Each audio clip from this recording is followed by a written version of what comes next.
세상을 바꾸는 정치 수다 팟캐스트 정치 알아야 바꾼다. 정치 알바 127번째 방송 시작하겠습니다. 저는 진행자 손수호고요. 고정 멤버 소개해드리겠습니다. 오늘은 먼저 남태우 배우님부터 인사드리겠습니다. 네, 반갑습니다. 남배우 남태우입니다. 안녕하세요. 네. 근데 그 혼잣말이 방송 중에만 나오는 게 아니더라고요. 저희가 조금 전에 이제 모여서 이제 인사 나누고 이제 좀 준비하는데, 혼잣말을 계속 하시더라고요. 네. 이게 아주 오래된 습관입니다. 몇 년 됐습니까? 한 40년 정도. 40년이요? 네. 그럼 아주 오래된 그런 습관이네요. 네, 초등학교 졸업 때부터 자기 행동을 미리 암시하고 결과를 예측하고 진단하는. 그렇게 긍정적인 의미가 있는 건가요? 그런 버릇이 오랫동안 있었기 때문에 장점은 이제 감옥에서 독방에서도 외롭지 않아요. 일찍이 예견한 거죠, 제 운명을. 누군가에게 좀 비법을 전수해주고 싶네요. 이미 하고 있지 않을까요? 그분은 잘 못하고 주로 발로 차고 이런 걸 해가 다치고 이렇게 재판 안 나오고 그러죠. 네. 알겠습니다. 또 정청리 의원님 나오셨습니다. 여러분 안녕하십니까. 이 시대 진정한 판도라인. 판도라인. 정청래입니다. 왜 판도라인입니까? 판도라를 한 9개월 했는데요. 네네. 이번 판도라에서 가장 좀 보람을 낀. 제가 봤습니다. 예. 어떤 부분이 노무현 대통령은 실패하지 않았다. 정도원 전 의원이 그런 그 키워드를 던져가지고 노무현 대통령을 실패한 대통령으로 아예 규정을 하더라고요. 그래서 거기에 대해서 근거가 뭐냐? 엄청난 데이터로 반박을 하시더라고요. 그렇습니다. 인터넷에 화제가 아주 있었죠. 그랬군요. 네. 저도 감동했습니다. 물었어요. 그랬더니 지지율이 낮지 않았느냐, 임기 말에. 근데 지지율도 그렇죠. 임기 말에 27%였는데요. 네. 낮지 않았습니다. 높았어요. 그 앞보다. 그러면 이명박 대통령보다 높았고 박근혜 대통령은 아예 4% 5%였고요. 그렇죠. 그래서 김대중 대통령 때보다도 높았고. 그래서 지지율로도 실패한 대통령이 아니다. 네네. 그런 거고. 중요한 것은 이제 압축 요약해서 말씀드리면 대한민국의 국가 경쟁력을 평가합니다. WEF 세계 경제 포럼. 노무현 대통령 때 역대 최고였어요. WEF요? 네. 11위였어요. 그래서 우리가 흔히 우리나라가 경제 11위권, 12위권 경제 대국이다. 그게 노무현 대통령 때문에 생긴 업적이에요, 그게. 네. 특히 그 경제 지표에서 상당히 상승세였죠. 그렇습니다. 그리고 실제로 대기업이나 기업들도 아니 이렇게 잘할 줄 이런 얘기가 나올 정도로 외환 보유고도 제일 높았고요. 그죠. 모든 부분에서 경제 최고였죠. 지표에서 제일 높았어요. 그리고 제가 이제 국경 없는 기자회 언론자의 지수 그것도 노무현 대통령 때 31위 제일 높았습니다. 31위가 제일 높은 제일 높았습니다. 생각보다 순위가 매우 낮군요. 매우 낮은데 더 낮아졌나요 요즘에? 주로 북유럽 국가가 수위를 다 차지합니다. 1등부터 한 5등, 6등까지 다 차지해요. 네. 그래서 31위가 최고였는데 박근혜 대통령 때 70위까지 떨어졌죠. 70위요? 네. 이번 정권에서 좀 올라갔으면 좋겠네요. 그래서 올해 2017년 는 63위로 올라간 이유가 JTBC 보도 있잖아 이런 게 활발해가지고 그나마 7등이 올라간 거예요. 그나마 다행이네요. 그나마 태블릿이 한 7위 올린. 그리고 이제 ICT요? ICT 세계 경쟁력 노무현 대통령 때 세계 3위였습니다. 세계 3위요? 그 정보화 지수나 이런 거 말이죠. 네. 정보 경쟁력. 그래서 이제 영국의 EIU라고 Economist Intelligence Unit. 다 외우시는 겁니까? 네. 거기서 발표했는데 ICT 세계 경쟁력이 3위였어요. 3위요? 초인류 국가였습니다. 오우. 지금은 25위로 추락했습니다. 많이 떨어졌네요. 다시. 그러니까 김대중 대통령 때 IT 인프라를 깔고 노무현 대통령 때 만개했었죠. 그런 게 다 망가졌어요. 네. 그리고 정통부 없어지고 이런 것도. 그렇습니다. 그런데 이제 그래서 이제 일각에서는 이렇게 또 반론을 제기합니다. 그런 경제 거시 지표만 가지고 국가 경쟁력을 평가할 수 있느냐? 좋다. 그래서 현대경제연구원에서 또 조사를 했습니다. 지속 성장 지수. OECD 28개 국가를 측정했는데요. 그때도 노무현 대통령이 제일 높았습니다. 지금 굉장히 많이 떨어져 있어요. 1등이요? 1등은 아닌데 지금은 거의 최하위 순위. 다른 정권 때보다 가장 순위가 좋았다? 예. 근데 이제 잠재 성장 지수, 이건 환경 분야까지 포함하는 건데 지금 이명박근혜 정권 때는 노사 갈등, 사회 갈등 이런 것 때문에 거의 최하위권이에요. 그래서 이거를 반박할 수 있어서 좋았습니다. 그 기회를 주신 정두원 전 의원께 감사의 뜻을 감사하죠. 그분은 그냥 진짜 흔히 얘기되는 네. 뭐 임기 말에 지지율 완전 끝났냐? 뭐 이런 끝난 거 아니야? 그거 하나만 달랑 들고 나왔다가 된통 그냥 덥석. 그래서 제가 이제 앞으로 강연 요청이 있으면 두 가지를 한꺼번에 하려고 합니다. 문재인 현상에 대하여 이건 네. 제가 여러 번 했죠. 또 하나는 노무현 대통령은 실패하지 않았다. 그 근거 자료, 통계 자료, 수치 이런 걸 가지고 얘기를 할까 합니다. 저 판도라에 대해서 좀 궁금한 게 있습니다. 네. 조금 전에 말씀하신 그런 자료들을 다 개인적으로 수집을 네. 하신 거죠. 네. 그러면은 이 제작진에서 뭐 대본이라든지 이런 게 있을 거 아닙니까? 그 대본 작성할 때 질문지를 제작진이 주면 거기에 대해서 답변을 하고 그 대본이 만들어지는 건가요? 그런 방식이 아니라 네. 이번 주 정청래 판도라 주제는 뭘로 하실 겁니까? 이렇게 물어요. 네. 그러면은 상대방이라고 좀 하기 그렇습니다만 다른 출연자들은 이런 구체적인 정보를 모르고 자리에 앉는 건가요? 이번에는 제 판도라 부분이 아니었어요. 저는 이제 공수처를 가지고 했고. 네, 공수처였죠. 근데 이제 정두원 의원이 문재인 대통령이 선거하려면 링컨을 닮아야 된다. 네. 근데 링컨은 노무현 대통령이 제일 존경했던 사람 아니냐. 예, 거기서부터 출발했죠. 거기서부터 출발했죠. 네. 그러면서 노무현 대통령은 실패했다. 그러나 문재인 대통령은 실패하지 말아라. 그렇죠. 덕담처럼. 덕담처럼 그렇게 했는데 잠깐 노무현 대통령이 실패했다고요?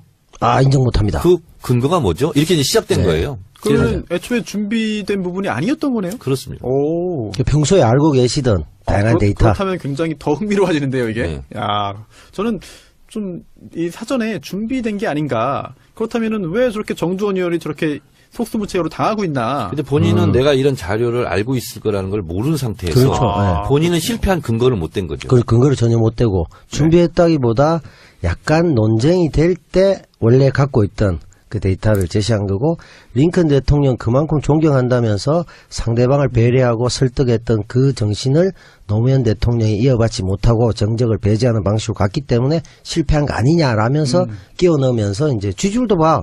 이렇게 갔죠. 이게 이제 본류에서 이제 벗어나 있어서 이제 편집된 부분인데, 제가 녹화 현장에서 한 부분이 뭐냐면, 네. 대체적으로 자유한국당 보수 진영이 존경하는 인물이 백범 김구가 많대요. 어떤 일이 있었냐면 2004년도 제가 초선 국회의원 때 네. 친일 진상 규명법 이런 거 가지고 KBS 심야 토론에 붙었거든요. 네. 그때 새누리당 모 의원이 나왔어요. 그래서 홈페이지를 제가 미리 찾아갔거든요. 그랬더니 네. 존경하는 인물이 아니라 다를까 백범 김구로 돼 있더라고요. 그래서 제가 생방송이니까 즉석에서 제가 물었어요. 아무개 의원님은 존경하는 인물이 누굽니까? 뜬금없이 제가 물었어요. 그랬더니 백범 김구 선생입니다. 네. 이렇게 답변을 해요. 제가 유도를 한 거죠. 그 상태에서 제가 뭐라고 했냐면, 좋습니다. 백범 김구를 존경한다고 그러니 우리가 친일 진상 규명법 이걸 하고 있으니 제가 백범 김구 선생의 친일 문제에 대해서 얘기하겠습니다. 백범 김구 선생이 조국에 돌아올 때 흉중에 273명의 살생부 명단을 가지고 들어왔습니다. 임시정부 정승학 정치부장에게 시켜서 극악한 친일을 했던 263명, 이 사람들은 죽여야 된다. 이것이 2000년 월간중앙 8월 특대호 특종 발굴로 보도되었습니다. 알고 있습니까? 모르고 있습니다. 그래서 그랬어요. 그 263명 안에는 조선일보, 방응모, 네. 동아일보 김성수, 김한란 다 있습니다. 이화여대 김한란. 네. 네. 다 있어 263명. 자, 그런데 백범 김구 선생을 존경한다고 하니 백범 김구 선생이 이게 규정한 263명. 이건 당연히 친일파 아닙니까? 그랬더니 뭐랍니까? 아무 말도 못하죠. 아니 아무 말도 못해도 뭔가 다음 진행은 있었을 거예요. 오버버 그리죠. 아하. 그랬더니 뭐냐면 부분적으로 존경합니다. 부분적으로. 네. 할 말 없다는 얘기네요. 그렇습니다. 지금도 혹시 그분이 현역인가요? 그렇진 않습니다. 그렇진 않고요. 네. 그래서 결국은 어떻게 했냐면 제가 그 살생부 명단 판넬을 만들어가지고 KBS 생방송 때 보여줬거든요. 보좌관이. 거기 이제 다 있어요. 박정희도 있고 막. 그래요? 네. 근데 왜냐면 박정희 뭐 이런 사람 끼면 안 된다. 친일파에. 네. 그래서 그걸 가지고 내가 반박 자료를 했는데 결국은 어떻게 사건이 됐냐면 네네. KBS 정현주 사장을 고발했습니다. 누가요? 그때 당시 그쪽에서. 한나라당에서. 당에서요? 네. 왜요? 정청래 같은 사람을 왜 KBS 심야 토론에 초청해가지고 이렇게 분란을 일으키냐고. 말이 안 되네요, 그거는. 그래서 정현주 선생이 고발당했어요. 그래요? 그래서 나를 고발해라. 네. 당사자를. 그렇지. 같이 한번 싸워보자. 네네. 근데 저는 고발을 못했어요. 아하. 그런 일이 있었어요. 그런데 이번에도 판도라에서 그 얘기를 했어요, 제가. 네. 그 부분 편집됐군요. 그 부분이 편집됐죠. 그러니까 이제 링컨을 존경한다고 그러길래, 그리고 또 백범 김구도 존경한다, 뭐 이런 게 얘기가 많이 나왔어요. 그 얘기를 하나 했었고, 또 하나 편집된 부분은 뭐냐면 적폐청산 이런 거 하지 말고 관용으로 가자 어쩌건데 그랬어. 관용으로 가는 건 맞습니다. 그러나 프랑스가 똘레랑스 관용의 나라인데 나치 부역자들 2년 6개월 동안 나치 부역을 했다 네. 해서 다 처형하지 않았느냐. 공소시효를 없애면서. 그러니까 80년대 중반까지 했는데 그러니까 프랑스 국민들이 피해자들이 이제 가해자들을 용서하고 관용을 베풀자. 그래서 정부에서 그래도 되겠냐 묻고 프랑스 국민들이 그러자라고 해서 합의를 해서 프랑스가 똘레랑스 관용의 나라가 됐다. 근데 우리는 263명을 처형하기는커녕 그렇게 하려고 했던 100번 김구가 암살당하지 않았느냐. 우리는 친일청산을 못했다. 민족정기를 바로 세우고 적폐청산을 한 이후에 그리고 나서 관용을 베풀면 베풀 일이다. 그렇게 얘기를 했었죠. 네, 이 시대의 참 판도라인 정청래 전 의원의 활약을 다시 한번 들었는데 재밌네요. 그리고 또 네. 제작진 입장에서는 준비하지 않은 부분에서 이렇게 빵빵 터지면 즐거울 것 같아요. 그럴 때 또 물어봤어요. 네. 배철수 MC한테. 네네. 다스는 누구 겁니까? 방송 나왔습니까? 나왔습니다. 예. 뭐라고 하나요? 뭐라고 했습니까? 웃으시더라고. 그래서 내가 바로 정도원한테 물어봤거든요. 다스는 누구 겁니까? 네. 주주 거죠. 주주 겁니다. 뭐 그때는 하나만 한 대답을. 네. 그 얘기는 그래도 잘 넘어가셨어요. 아, 그래요? 근데 뒤쪽에서 이제 완전히 틀리셨죠. 아, 그렇죠. 예. 그리고 또 두 분이 사실 함께 또 출연하지 않았습니까, 이번에? 시사 안드로메다? 네, YTN에 출연 네. 같이. YTN 라디오. 네. 이동영 작가가 진행하는 네. 정치 알바를 버리고 시사 안드로메다로 간 이동영 작가가 진행하고 있는 네. 시사 안드로메다의 정청래 의원과 또 남배우님이 네. 함께 출연했죠. 남배우 덕분에 네. 5등 했어요. 5등이요? 네. 아이, 제 덕분에 아니죠. 무슨 5등이요? 5등은 자해 뭐 있잖아요. 저는 좀 5등은 자해야. 아, 넘어갔어. 팟캐스트 순위 5등. 팟캐스트 드디어 아시네. 수임을 알려드리며 네. 시사 안드로메다는 네. 응? 사회 동포주의와 뭐 이런 거 있잖아요. 네. 아유, 알겠습니다. 그러니까 이제 정 의원님께서 4위를 예상하셨어요. 네. 오. 근데 이제 제 활약이 조금 미진해서 5위에 네. 그친 게 아닌가. 그렇지 않고 그런 생각. 제가 이 작가한테 전화를 해서 물었어요. 네. 뭐라고요? 나 참 예언인으로서 4등을 예언했는데 네. 네네. 지금 5등을 했다. 네. 어떡하냐 그랬더니 그 앞에 이재호 원편이 나왔대요. 아, 이제 그게 컸죠. 거기 컸대요. 네. 그게 아니었으면 4등도 충분히 할 수 있었다. 조금만 평소처럼 탄력을 받았다면 4위, 3위는 충분했죠. 그러니까 이재호 의원 편은 사람들이 많이 안 들었다 이겁니까? 그렇죠. 앞에 너무 큰 돌이 있어가지고. 큰 돌이 있어가지고 네. 그 건너뛴 거예요. 네, 사람들이 오히려 비난하고 안 들어버린 경우도 꽤 있었거든요. 그리고 나서 뒤늦은 반성, 네. 이 두 분이 나왔네? 이러면서 다시 올라갔죠. 그렇죠. 네. 그래서 그렇네요. 다음부터는 짝꿍을 좀 잘 맺어달라. 네. 1부, 2부.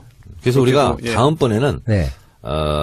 우리 남배우랑 같이 나갈 때 네. 다음에 또 한 달에 한 번씩 나가 그럴 수 있죠. 저 방고정으로 돼 있잖아요. 있으니까. 네. 그래서 앞에 선수를 잘 보고 나가죠. 누가 나오는가.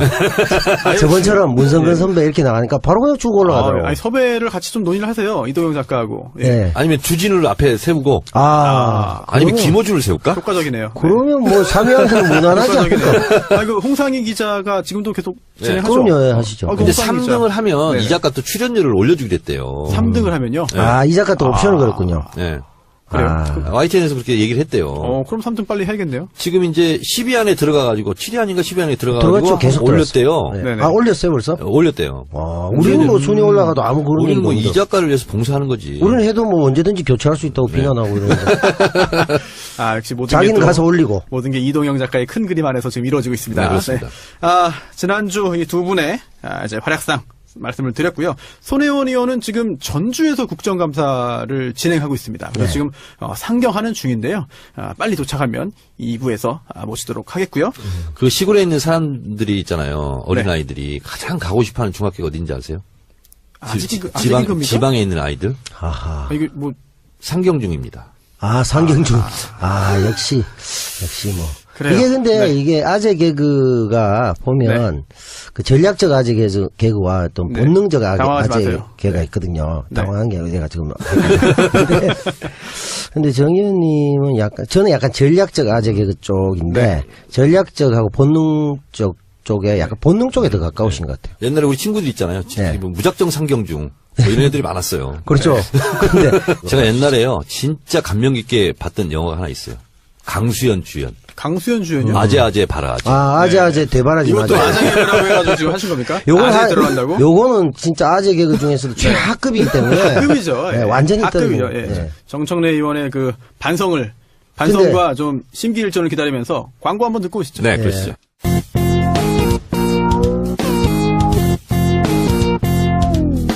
정청래 키워드 분석. 네이버 국내 1위 인터넷 포털 업체입니다. 대표자 한성숙, 설립일 1999년 6월 2일에 됐고요. 주식 상장은 2002년 10월 29일에 됐습니다. 매출액이 얼마 될 것 같아요? 매출액이요? 한 5조? 조 단위 넘을 것 같고. 네. 3조? 5조. 4조 226억. 작년 중간이네요. 기준. 종업원은 몇 명일 것 같아요? 한 4천. 2천. 2,531명. 오, 비슷해. 막 던지는데 대충 맞네요. 네. 이런 인터넷 기반 사업으로, 성공을 거둔, 성공한 기업이죠. 네이버. 대표적인 곳이죠. 그렇죠. 근데 사기업인데, 공적인 역할을 합니다. 그래서 이 일개 언론사보다 영향력이 더 많이 있죠. 그렇죠. 특히 이제 압도적이죠. 뉴스포탈. 압도적이죠. 네. 다음도 있습니다만은 거의 뭐 8대2 구조. 네. 이런 상태죠. 이 상태에서 지난번에 우리 야구 하면서 네. 엠스풀 박동희 기자가 왔었죠. 네네. 이 박동희 기자가 뭐 하나 폭로했죠. 네. 많이 있죠. 예. 축구연맹 부탁을 받고 기사 배치를 바꿨다. 네, 네이버가. 네이버가. 이래서 지금 국감장에서도 핫 이슈로 변했습니다. 네이버에 대한 특히 우리 진보 진영 같은 경우는 상당히 의혹의 눈초리를 많이 바라봤었습니다. 많이 섭섭해하고 있었죠. 많이 섭섭해하고 있었죠. 네. 근데 드디어 그 꼬리가 이번에 잡힌 거죠. 그렇죠. 네. 단적으로. 네이버가 뉴스 편집을 이상하게 한다. 그리고 이상하게 배치한다. 실검이 떴다가 사라진다. 여러 가지 각종 의혹이 있었죠. 그래서 이번에 박동희 기자에 의해서 이것이 이제 드디어 폭로가 됐고 네이버가 사과했죠. 대표가 사과했죠. 네. 그렇죠. 근데 이런 일이 이번에 최초로 꼬리가 잡힌 게 아닙니다. 저에 의해서 잡힌 적이 있습니다. 언제요? 아, 또 그런 일이. 있었습니다. 오호. 제가 여러 가지 분야 전문가잖아요. 그 특정 분야의 전문성을 의심할 만큼 다 분야의 전문성을 그렇습니다. 갖고 계시죠. 2014년 10월에 제가 안행이 간사로서 국정감사를 하고 있었습니다. 손수 변호사 기억납니까? 네이버 밴드 카카오톡이 사찰당하고 있다. 아, 사찰. 네. 네. 그렇습니다. 그때 또 뭐 영장 관련해가지고 여러 가지 이야기가 그렇습니다. 나왔죠. 네. 그 전 겨울에 민주노총 간부들이 경향신문사에 피신해 있었습니다. 네. 네, 그렇죠. 기억나시죠? 네, 네. 그래서 경향신문사를 압수수색한다. 정동이에요. 정동. 네. 경찰이 쳐들어왔었죠. 그 민주노총 거기 사무실이 거기 있지 않나요? 그렇습니다. 그렇죠. 압수수색한다고. 그리고 저도 그때 달려갔었어요. 정동 카톨릭 회관인가요? 그 건물이? 아닙니다. 그냥 경향신문사 경향신문사 본사. 상가요? 네, 그죠.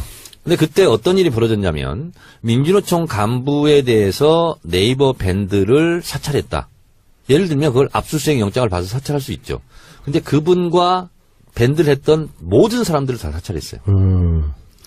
그리고 나서 카카오톡도 사찰하고 있다. 이것이 이제 밝혀졌어요. 네. 그리고 나서 뭐까지 밝혀졌냐면 그 관계자 부인의 사생활.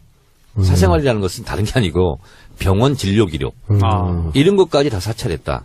네. 그래서 한참 문제가 됐었습니다. 다음 카카오톡 사장이 국회에 와서 사과도 하고 이랬었는데 사이버 망명 사태도 그때 그렇습니다. 아, 그때 그리고 이제 텔레그램으로 텔레그램으로 사이버 망명 사태가 벌어지고 그리고 민주노총 찾아갔다가 자기들 의도한 뜻을 못 이루고 그 커피 믹스만 들고 왔다는. 그렇습니다. 그죠? 예. 탈취 사건. 그래서 그때 제가 또 마침 뭘 제기했었냐면 이명박근혜 정권 시절에 통신 내역 조회가 너무 많다. 네. 그래서 3년간 박근혜 정권 때 했던 그 통신 내역 네. 조회가 몇 건이나 될 것 같아요? 3년. 7,500만 건이었습니다. 어우, 전 수십만 건 걸렸는데 네. 7,500만. 건강보험공단 이런 데 500만 건. 수상 편의를 해서 그냥 싹쓸이 다 해가는 거예요. 그래서 그때 뭐가 문제가 됐었냐면 통신 제한 조치, 통신 기록 조회 이런 게 있잖아요. 네. 통신 제한 조치는 감청한다는 뜻입니다. 근데 통신 제한 조치 영장을 받아가지고 다음 이런 데 가서 기록을 다 가져간 거예요. 그러니까 이게 영장 발부 목적이 틀린 거죠. 그래서 막 사과도 하고 막 그랬었어요. 그럴 즈음에 네. 제가 내비게이션도 사찰당한다. 그게 뭐냐면 유병원 사태 때 네. 키워드 분석을 4개를 했습니다. 유병원이 어디 숨어 있을 거라고 예상됐냐면 송치째.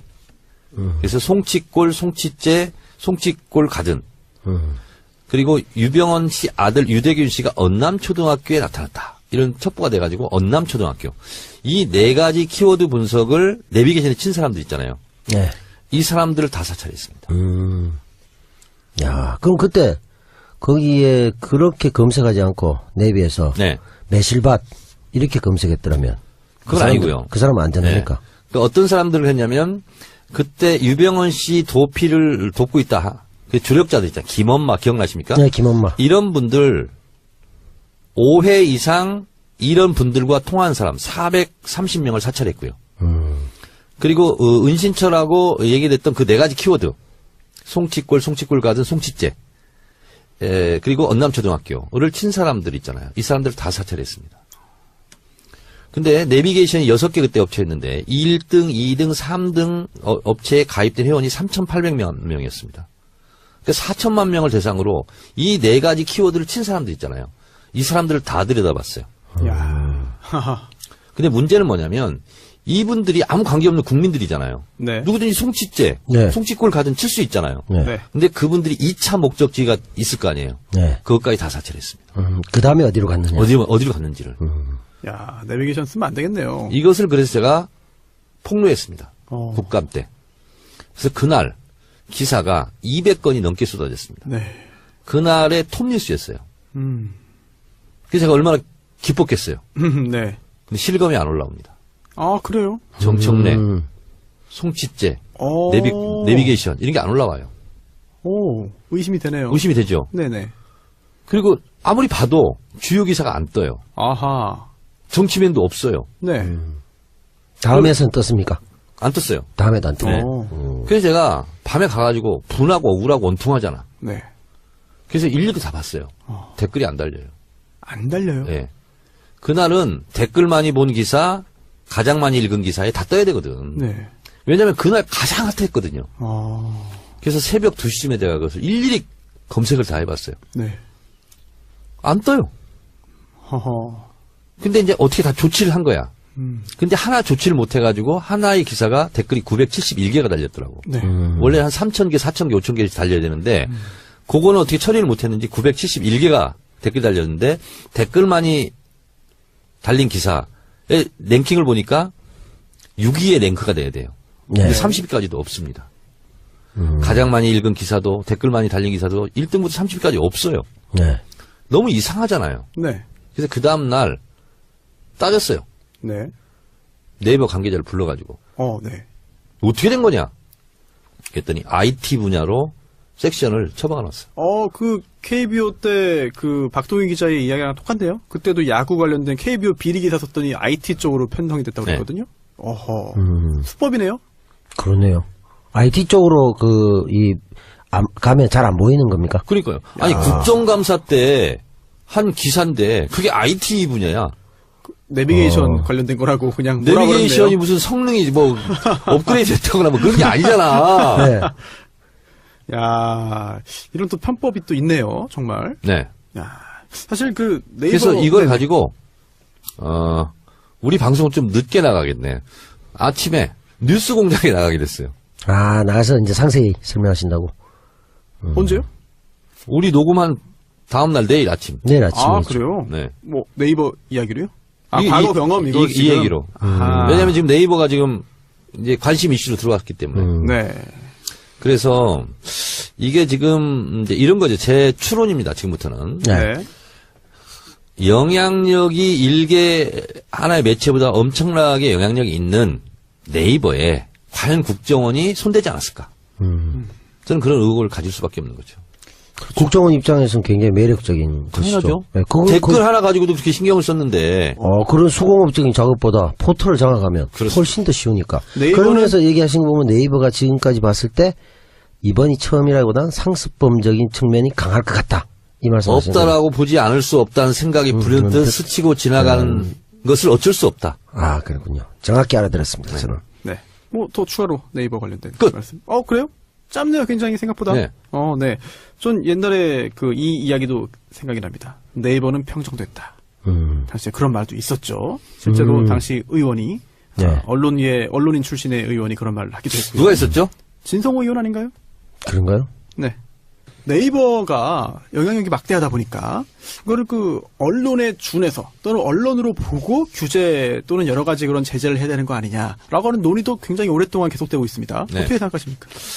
제가 현역에 있을 때 어뷰징 기사라고 네. 들어보셨습니까? 낚시질 네, 기사. 네, 네네. 이런 걸 규제해야 된다. 그런 논의가 있었던 건 사실입니다. 이게 왜냐하면 이게 네이버가 완전 편집 기능이 있는 거잖아요. 네. 그렇죠. 엄청난 영향력이거든요. 네. 근데 이게 사기업이고 또 언론도 아니고 애매한 지점이 있습니다. 그렇죠. 결국은 네이버에서 이슈로 만들자라고 하면은 사실 그거는 정말 전 국민적인 이슈가 되고요. 네. 또 정청래 의원 사례처럼 이거는 띄우지 말자라고 생각을 만약에 하고 그렇게 움직였다면 정말로 그거는 묻힐 수가 있거든요. 네. 굉장히 중요한 현재 힘이 있으니까 네이버가. 근데 당시 다음도 똑같았고요. 네이트를 가니까 탑 기사로서 돼 있더라고요. 네이트요? 네. 오. 지금 없어졌나? 아니 있어요. 있어요? 예, 네. 네이트 있습니다만 영향력이 사실은 거의 뭐, 3등이라고 할 수 있겠지만 좀 미미하죠. 네, 거의 그렇죠? 의미 없는 뭐, 3등. 네이트 하지만 판이 있습니다. 아, 판? 모르십니까? 모릅니다. 예. 판춘문예 모르십니까? 판? 예. 판이 뭐예요? 판은 판도라밖에 모릅니다. 제가 상대적으로 신세대군요. 그렇군요. 네, 네이트판 특히나 이제 남성에게도 인기 있지만 여성분들에게도 더 큰 인기가 있고요. 네. 여러 가지 신변 잡기적인 이야기를 나누면서 공감대를 형성하는 그런 마당이 있습니다. 마당? 아고라인데 예전 아고라와 비슷하지만 좀 더 가정 생활이나 뭐 그런 거에 좀 집중되어 있는 그런 게 있고요. 뭐 재밌습니다. 한번 가보시죠. 네. 좀 연성으로 해서 사람들이 네네. 친근감 있게. 그렇습니다. 여러 가지 이야기가 나오는데 그럼 자, 이게 키워드 분석은 이걸로 하고. 네. 근데 이거 언론으로 봐야 됩니까? 그렇다고 해서 이걸 적절히 어느 선에서 통제를 한다는 거 언론은 분명히 아닌데 이상한 언론 효과를? 그 이상의 언론이죠 지금. 여기에 대한 뭔가 제도적 정비나 이런 게 필요한 게 없을까요? 애매해요. 규제하기도 어렵잖아. 네, 애매해요. 그럼 뉴스 뭐 구글이나 다른 네. 그런 해외 포털들을 보면은 사실 검색 창만 떠 있지 초기 화면에 네. 뉴스 기사들이 이렇게 올라오질 않잖아요. 구글 같은 경우는 없죠. 아예. 네네. 그래서 과연 이게 편집을 결국은 네이버 직원이 선정을 해서 어떤 기사를 올리는 거잖아요. 네. 그렇다면 이거 정말 어찌 보면은 언론보다 더한 언론으로 볼 수도 있는데 기능적으로는 과연 이걸 어떻게 봐야 되느냐 좀 굉장히 입법부에서도 고민이 많을 것 같습니다. 국회에서도. 네, 그렇습니다. 근데 어쨌든 포탈에 관한 규제 내지는 이런 거를 좀 네. 해야 되지 않을까 생각이 듭니다. 그리고 뭐 짧게 하나만 좀 하자면은 사실 이 네이버 관련된 문제가 그동안도 의혹 제기 많이 있었는데 이번엔 처음으로 시인한 것 같아요. 그렇죠? 그리고 그렇습니다. 내부 감사를 했더니 네이버 스포츠 담당자가 외부에 뭐 한국 프로축구 연맹에 기사 재별 요청을 일부 받아들였다고 확인됐다라고 하는데 이게 사실 기억하실지 모르겠습니다만 저는 K리그를 굉장히 좋아하기 때문에 전북현대의 스카우트가 심판 2명에게 이제 청탁을 한 거죠. 돈 주고. 그거를 이제 여기에 대해서 연맹이 솜방망이 처분을 합니다. 승점 9점 삭감하고 뭐 1억 제재금. 여기에 대해서 비판하는 기사를 썼다가 그게 네이버에 올라오니까 그걸 좀 뒤로 좀 해달라. 이렇게 부탁을 한 건데 이렇게 프로축구 관련된 것도 이렇게 들어줄 정도면 사실은 더욱더 중대하고 더 치열한 그런 정가 소식 이런 것도 충분히 그럴 수 있지 않을까라는 의심이 드는 거죠. 그렇습니다. 그러니까 한마디만 더 하자면 네. 열심히 준비해서 국감을 했는데 당연히 정치 기사죠. 어떻게 IT 분야로 갑니까? 그러니까요. 이게 참 정말. 근데 그 IT 기사로 보내가지고 아주 주된 관심에서 비껴나가게 하는 거 굉장히 효과적인 방법인 것 같습니다. 안 올린 건 아니니까요. 네. 그들 입장에선 참 신기하네요. 네. 그럼 네이버 관련된 부분 여기까지 할까요? 남 배우님 뭐 특별히 네이버. 네. 예. 네이버 내 이놈 정신 차려라. 아하. 그거 댓글 있었어. 그거. 있어요? 네. 뭐라고요? 하여튼 지금 한 거대로 있었어요. 그럼 남 배우님이 쓰신 거네요. 제가 쓰진 않았습니다만 어쨌든 네. 비슷하지 않겠습니까? 네. 참, 그렇네요. 네. 오늘 사실, 정청래의 키워드 분석 네이버 말고도, 오늘 짚고 넘어갈 부분들이 굉장히 많이 있습니다. 어허. 정치권에 일주일 동안 무수히 많은 일들이 벌어지는데, 상당히 좀 의미 있는 것들도 많고요. 흥미로운 일도 많은데 오늘 짚고 넘어갈 게 굉장히 많습니다. 재미있는 주제도 많고요.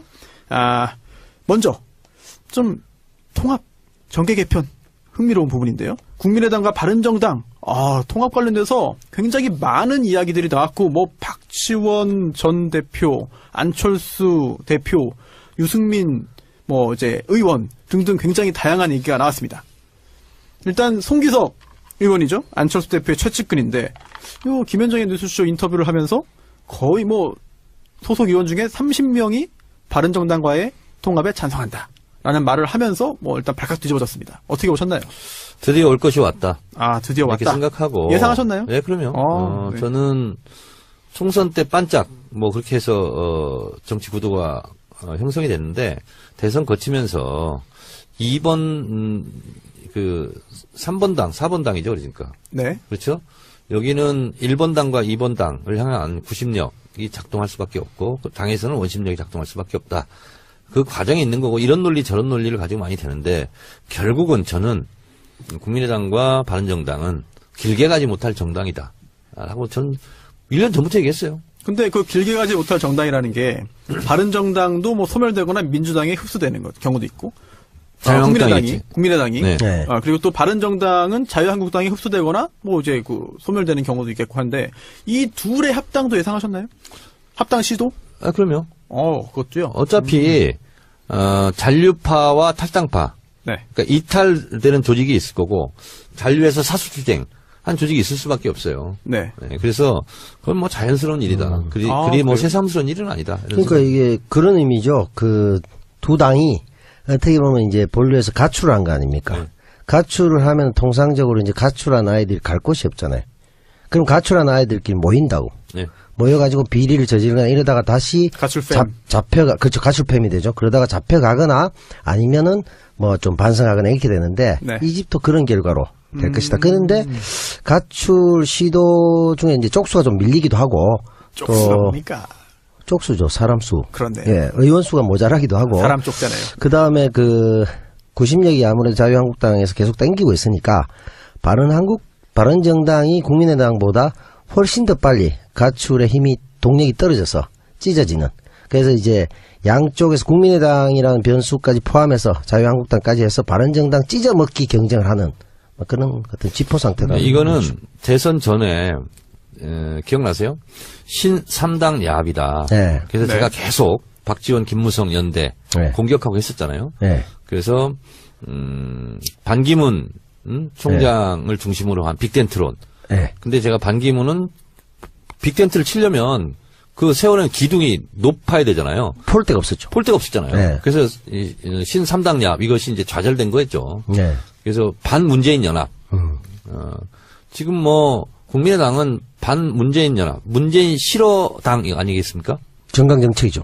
그렇잖아요. 네. 국민의당은 문재인 싫어요 당이잖아요. 그러면은 지금 현재 국민의당 상황이 어떤지 한번 좀 분석 좀 해주시죠. 제가 봤을 때는 안철수 대표는 이미 마음이 굳힌 것 같아요. 결정 난 것 같고. 오늘 뉴스공장에 하태경 의원이 나와가지고 그 전당대회 한 날 있지 않습니까? 네. 안철수 대표 뽑힌 날 손학규 대표를 만났다는 거 아니에요. 그래서 바른정당과 연대하자 이런 제안을 네. 받았다고 오늘 하태경 의원이 이제 뉴스공장에서 얘기하더구만요. 야, 그럼 이미 준비한 거네요. 작정한 거죠. 저는 그것 때문에 네. 지금 같은 정치 행보 때문에 무리수를 두고 당대표에 나오지 않았나 이렇게 생각해요. 그렇군요. 그 네. 당시도 도대체 왜 나오나? 그렇죠. 뭐 반성도 안 하고 좀 시간을 좀 가져야 되는 거 아니냐라는 의견들이 있었죠. 그런데도 출마했고 당선이 됐습니다. 대표로. 제가 이건 정치적 감각을 가지고 정치적 예언을 한다면 네. 어차피 문재인 대통령을 지지하는 이 그룹에서 안철수가 수용되기는 어렵거든요. 그렇죠. 그렇다면 그 반대 지점에 가서 내가 네. 다음에 대권 한번 노려야 되겠다라고 판단이 저는 됐을 거라고 보고 네. 이쪽에서 대선 후보가 되기 어렵다. 당도 물론 다르지만 네. 그러면 결국은 문재인 대통령 반대 지점에 가서 네. 그 반대 세력들을 규합해서 다음에 대권 한번 노려야 되겠다. 네. 쉽게 생각하면 그런 거예요. 그러면은 국민의당의 반대 세력도 있지 않습니까? 그러니까 거기서 이제 이합집산 하는 거죠. 그럼 거기서도. 박지원 전 대표 등 호남 중진들은 어떤 선택을 할까요? 자, 그런데 이제 문제는 뭐냐면 안철수 대표가 그렇게 생각을 하다 보니 문재인 대통령 지지그룹 반대 지점이 뭐겠어요? 햇볕 정책을 버려야 되고. 그렇잖아요? 네. 네. 호남 지지를 버려야 되고.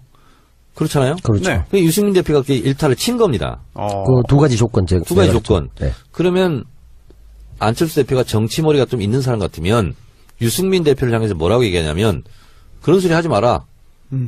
햇볕 정책을 포기하라고? 당신들이 햇볕 정책을 반대하는 것을 포기해라. 당신들은 그러면 TK 영남 지역 기반을 포기해라. 네. 이렇게 나갔어야 되는 거예요. 아니, 그러면 아예 판 깨지는 거 아니에요? 아니, 그러니까 그렇게 나갔어야 되죠. 유승민은 판을 깨자고 나온 건데 같이 판을 깨야 뭔가 크게 부딪힘이 있고 거기서 뭔가 모색할 길이 있잖아요. 아, 그런가요? 그럼 여기서 또 자연스럽게 질문이 하나 또 떠오릅니다. 그럼 지금 바른 정당, 특히나 그리고 또 그 중에서 유승민, 뭐 당대표 당선이 유력한 유승민 의원의 생각은 어떤 걸까요? 자, 그러니까 그 전에 그렇게 해야 박지원, 정동영, 천정배 등이 반발을 안 하죠. 아, 일단 내부부터 다스리자. 내부부터 다스려야 되잖아요. 그리고 내부부터 단속하고 그다음에 밖으로 행군을 해야 될 거 아니에요. 네네. 그걸 못한 거예요. 이미 들켜버린 거예요, 지금. 아, 그렇죠. 그래서 지금 박지원 대표 같은 경우는, 전 대표 같은 경우는 탈당 뉘앙스까지 지금 풍기고 있지 않습니까? 지금 뭐 빈정이 상할 대로 그러면 지도력이 상실하지 않죠. 그렇죠. 아니, 상실하죠. 그렇죠. 애시당초 아니더라도 네. 이게 뭐 개혁 보수든 중도든 뭐 모호하게 얘기하면서 적당히 구슬리면서 네. 햇볕 정책도 뭐 상당 부분 우리가 수용해서 좋은 뭐 비핵화 대화와 뭐 타협의 시대로 가야 되지 않느냐고 흐리면서 호남도 조금 안고 갔었으면 협상력이 더 커졌을 것이다. 이 말씀하신 거죠. 그렇습니다. 그러니까 유승민 대표 같은 경우는 어떻게든지 자유한국당에 안 딸려가려고 안간힘을 쓰고 있지 않습니까? 그렇죠, 지금. 그게 전제죠. 자, 그런데 여기서 효과가 하나, 작은 효과가 있었어요. 뭐, 큰 대세에서 의미가 없는 거지만. 네. 안철수 대표, 유승민 대표가 이렇게 핑퐁을 하는 와중에. 네. 의외로 바른정당의 그 탈당파들이 네. 좀 주춤하게 됐어요. 통합파. 예. 그럼 탈당파라고 하는 게 맞나요? 그렇죠. 탈당파가 네네. 맞죠. 예. 이쪽도 그렇죠. 통합, 됐어요. 이쪽도 국민의당하고 박근혜 통하니까. 때문에 그런가요? 아니, 그렇지 않고, 네. 자유한국당이 아니라 국민의당하고도 통합할 수 있겠네? 아. 기대 심리가 좀 생겼잖아요. 새로운 네. 또 활로가 뚫릴 수 있겠다라는 기대감. 카드가 두 개 생긴 거죠. 그렇죠. 아. 그 와중에 조금 작은 전쟁이긴 하지만, 네. 홍준표, 서청원 사태로 인해서 아하. 저쪽 땅 정리가 안 되는데 우리가 네. 선뜻 먼저 간다고 말하기보다 그렇습니다. 구획 정리되면 가야지라는 생각을 하던 차에 국민의당과의 변수가 생기니까 이거 뭐 굳이 먼저 얘기 안 하고 적당히 계속 그 눈치 보자. 표정 관리만 하자 이런 느낌이 생길 수도 있다는 거죠. 홍준표 서청원 이 부분도 뭐 재미있게 준비를 좀 해가지고 그렇죠. 이따 들려드리겠습니다. 그러면 지금 현재 국민의당과 바른정당의 어떤 그 내부 상황은 좀 잘 짚어주셨고 네. 좀 결론이 좀 궁금해요. 그래서 어떻게 될 것 같습니까? 결론은 이런 겁니다. 바른정당 잔류파와 그리고 국민의당 안철수 계보 이 측에서 합칠 수는 있겠죠. 네. 그러나 거기에는 또 심각한 내홍과 분열이 또 있겠죠. 서로 이게 안철수, 유승민 이 두 정치인이 다음 대권을 노리기 위해서 하는 합당 아닌가요? 그렇습니다. 다 정치 노름인데 그런 와중에 국민의당의 안철수를 따라가기 싫어하는 네. 일부 의원들은 네. 민주당에 노크를 할 수도 있습니다. 호남. 네. 그렇죠. 이미 그 포착이 되고 있어요. 더불어민주당의 이제 노크 기순을 하려고 문을 똑똑 두드리고 있겠죠. 그렇습니다. 노크 기순. 네. 그쪽에서 받아줄 거냐 말 거냐 이런 문제가 또 또 발생하겠지만. 이거 귀순 말씀하시니까 기억나는 게 며칠 전에 자유한국당 포천이죠. 김영우 의원이 포천이죠. 네. 예, 예. 거기 당원들이 김영우 의원 복당 결사 반대한다고 예. 뭐 기자회견하고 다 선언했어요. 당원들이. 그럼 민주당 호남 현재 그 지역위원장들 있지 않습니까? 민주당도 똑같은 일이 벌어질 겁니다. 지금 국민의당의 어떤 호남 의원들이 다음 총선에 그런 그 공천 보장이 없다면 또 쉽게 움직이기도 어렵지 않겠습니까? 그렇습니다. 네. 특히나 30% 물갈이를 아직도 있다는데. 지금 그리고 민주당에는 오면 지금 지역위원장들이 다 존재하고 있고. 그러면은 뭐 어떻게 흘러갈까요? 참 정치는 참 이게 답이 없는 거고 어찌 보면은 수학적인 규칙이 통하지 않으니까 어떻게 그 전문가의 분석을 좀 듣고 이해할 수밖에 없을 것 같아요. 이건 네. 어떻게 보세요? 호남의 정리. 안철수의 반대 지점에 있는 국민의당 호남 기반 국회의원들은 안철수를 따라가는 순간 미래가 보장이 안 되지 않습니까? 네. 거의 끝이죠. 그래서 앞으로 제가 봤을 때는 문재인 대통령을 엄청 그렇죠. 칭찬하고 지지하고 이런 발언들을 아마 하게 될 거예요. 그렇게 되면 그 사람은 민주당에 들어오고 싶어 한다. 박지원 대표가 네. 벌써 몇 주 전부터 슬슬 그런 얘기 하지 않았습니까? 거의 지금 선봉에서 계시죠. 야, 그럼 이거 이렇게 흘러갈 줄 미리 예상했다고 봐야 되나요? 박지원 전 대표가? 이미 안철수 대표의 마음을 읽었다고 저는 봅니다. 박지원 대표가. 그것도 근데 대단한 능력이네요. 자기도 정치 대단한 무단인데 능력이라는 건 너무 쉬워요. 아, 그래요? 옆에 지나 보면 안 돼. 숨소리 들으면 다 아는데. 도저히 설득 불가하다라는 생각을 했겠지만 그래도 한번 노력해봤는데 아니 너무 안 통하네라는 걸 아마 느끼신 게 아닌가. 자, 그러니까 박지원 대표가 안철수 대표의 전당대회 출마를 반대했었죠. 예, 그렇죠. 강력 반대했죠. 그리고 나는 전남지사 나갈 테니 승부수 던졌죠. 당신은 서울시장? 부산시장을 나가든지 부산시장. 뭐 서울시장 나가라는 얘기도 있었고 그렇잖아요. 네. 그래서 뭐냐면 당대표 되는 것을 결사 저지하려고 했던 거죠. 네. 아하. 왜냐하면 이런 사태가 벌어질 것을 미리 예견했다고 볼 수 있죠. 근데 그게 이제 의외로 너무 안 통해버린 거죠. 네. 어느 정도 승부수를 던졌는데 네. 상대가 너무 정치적 감이 없으니까 그걸 이해 자체를 못할 정도니까 이게 답이 안 나오는 그러니까 거죠. 김대중 대통령 밑에서 정치를 배웠거나 같이 한 분들은 얼마나 좀 뻘쭘하겠어요. 그러니까. 유승민 대표가 햇볕 정책 포기하고 호남 지역 기반 탈퇴해야 된다. 그래야 우리는 논의할 수 있다. 이런 식으로 나오는데 야, 그런 분들 얼마나 뻘쭘하겠어요. 아니, 배신감도 들겠고. 지금 국민의당 현역 의원 중 상당수가 호남 지역 의원인데 네. 그걸 포기하라고 하면 참 뭘 어떻게 하라는지 잘 그러니까 모르겠습니다. 차라리 되받아쳐서 네. 그러면 냉전 정책을 하자 말이냐 이 시대에 지금 이게 옳으냐 이 정도로만 네. 나갔어도 빙의하신 건가요? 뭔가 어느 정도 되지 않았을까. 아니 이제 안철수 대표 입장에서 안철수. 그리고 이제 유승민 별로 대표한테 냉전하자 말이야 이렇게 한번 던진 그게 것도 성과가 없더라도 안철수나 유승민 같은 경우는 워낙 존재감이 없기 때문에 판을 한번 흔들어 가지고 성과가 없더라도 판을 흔드는 것 자체가 성과일 수 있다. 사실 이렇게 생각할 수도 있어요. 그 두 정치인 물론 뭐 실력 있고 뭐 지지자도 꽤 있습니다만 그런 부분에 있어서 승부사 기질은 없는 것 같아요. 제가 적어도. 저는 실력이 있다는 말 부분에 대해서는 동의할 수 없습니다. 아 그렇습니까? 알겠습니다. 이게 실력이 없는 겁니다, 이거. 그렇네요. 네. 그런 부분. 알겠습니다. 이제 두 당의 통합 논의가 앞으로 어떻게 진행될지 좀 궁금하고 좀 국민을 위한 방향으로 좀 진행됐으면 좋겠습니다. 이거는 다른 시각이 아니고요. 이게 무슨 정치적으로나 역사적으로 민주주의 관점에서나 가치 지향적인 측면에서 의미 있는 일이 아니고 네. 이권에 따른 짝짓기 아하. 라고 그렇죠. 생각하시면 딱 돼요. 그냥 지금 그리고 기반은 철새 정치. 아하. 철새 맞네요. 지금 가을철 이사철이 됐다. 네. 이사 준비한 상황이 됐다 이렇게 보는데 도대체 어느 집에 들어가서 어떤 방법으로 들어가는 게 정도인가라는 생각 없는 무조건적인 자기 이득만을 위해서 이사를 가겠다. 남 배우님, 이런 거죠. 지금은 이사철이 아니라 김장철이에요. 김장철입니까? 네. 김장겸입니까? 김장겸, 김재철. 이사철은 합치면 김장철이에요. 부천 이사철은 이전에 끝났죠? 끝났죠. 네, 맞습니다. 지금 홍준표 김장철이에요. 서청원 사생결단. 아예 들으려 하지 않으시는군요. 우리 아닙니다. 아재 아닙니다. 정치평론에 대해서. 제가 지금 안철수 빙의한 겁니다. 아, 그렇습니까? 네. 이사철, 김장철 괜찮은데. 괜찮습니다. 네. 홍준표 서청원 사생결단. 오늘 남배우의 빙의 논평 준비되지 않았나요? 아, 그렇습니까? 예. 안 됐습니까? 아, 안 돼도 됐어. 하시죠. 네. 됐겠지요. 네, 이게 제가 사실 자유한국당도 이 바른정당을 좀 통합하려는 그런 노력에 상당 부분 좀 성과가 있는 것 같았으나 내홍 때문에 또 이거 뭐 홍준표 서청원 뭐 난타전입니다. 그렇죠? 네. 홍준표 대표의 심정이 어떤지 서청원 의원이 또 뭔가 폭로했지 않습니까? 네. 네, 서청원 의원이 성완종 리스트 관련해서 홍준표 의원이 수사 관련해서 뭐 좀 부탁을 하고 청탁을 했다 자신에게 자신과 자신 밑에 있었던 그런 사람이 굉장히 중요한 증인이었는데 그 증언을 좀 번복해달라 또는 뭐 무마해달라라고 하는 취지의 부탁을 했다는 거죠. 국민의당 이용주 의원이 증거가 있다. 녹취록 있다고 했습니다. 네. 네. 그러자 홍준표 대표가 약간 좀 꼬리를 내리는 듯한데요. 오늘 남배우의 빙의 논평 홍준표의 심정부터 좀 살펴볼까요? 네. 준비됐습니까? 네. 홍준표 대표, 그 자체가 지금 내홍입니다. 아하. 내홍, 마이홍. 홍의 네. 속내, 내홍을 한번 제가 살펴보도록 하겠습니다. 기대하겠습니다. 예, 1분 30초로 추정됩니다. 예, 오, 네. 점점 줄여서 1분으로 해보도록 하겠습니다. 오늘은 2분까지 갑니다. 네. 내용은 좋고 네. 다음에는 홍준표 성대모사까지 좀.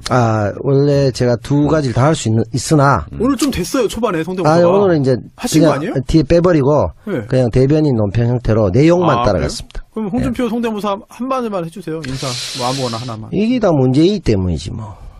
똑같네요. 똑같습니까? 똑같지 않습니까? 안 했는데. 다음에 안 한번 하시고. 해보도록 하겠습니다. 알겠습니다. 지금 정 의원께서 네. 부족했다. 그 네. 부분을 이제 얘기하시는 거잖아요. 성대모사. 남배우님 그렇게 생각하십니까? 이게 누구예요? 그거는 누굽니까? 문재인 대통령. 다스베이더인데. 이건 좀 아닌 것 같은데. 그거는 진짜, 이거 편집 안 하면 큰일 나겠네요. 네. 야, 돌팔매가 날아올 것 같습니다. 아니, 잘 내용을 들었습니다. 가지고 분석해 주십시오. 오늘 내용에 집중했습니다. 네. 좋은 내용 그렇습니다. 있지 않습니까? 네. 안녕하십니까. 노무현입니다. 뭐예요, 이건 또? 그거는 노무현 대통령 안 비슷했어요? 전혀. 아, 그렇습니까? 네. 노무현입니다. 큰일 났네요, 이거 진짜. 죄송하게 이거 생각합니다. 어떻게 수습하죠, 이걸 진짜? 네. 이건 네. 빙의 논평 자체를 그냥 깡그리 묻어버리시는 이상한 성대모사 그렇습니다. 때문에. 큰일 났네요. 네, 다 앞에 까먹었어, 내용이- 내용을. 내용이 나쁘지 않았는데. 정 의원님. 네.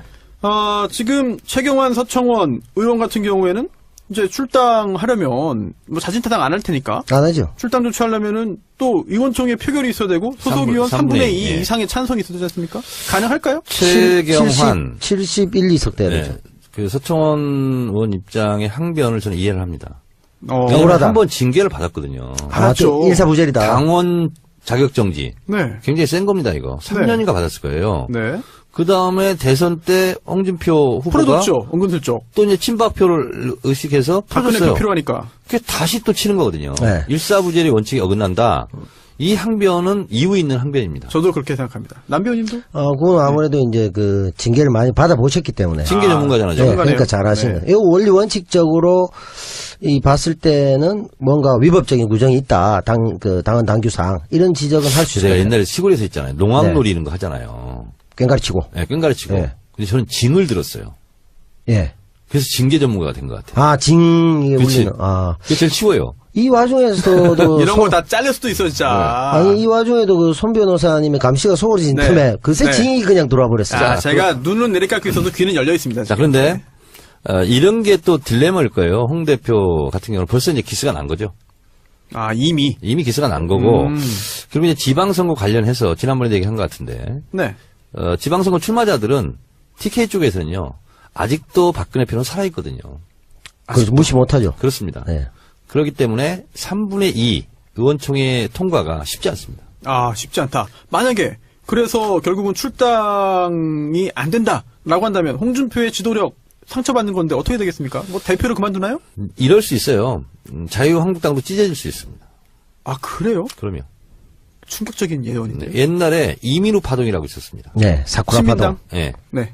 그래서 이민우를 남겨놓고 다른 당 의원, 당 소속 의원들이 다 나와버렸어. 다 갑자기 이사를 가버렸죠. 그렇죠. 그 반장을 왕따시켰네요. 그렇죠. 나중에 보니까 아무도 없고 다 나가고 없는 그렇지.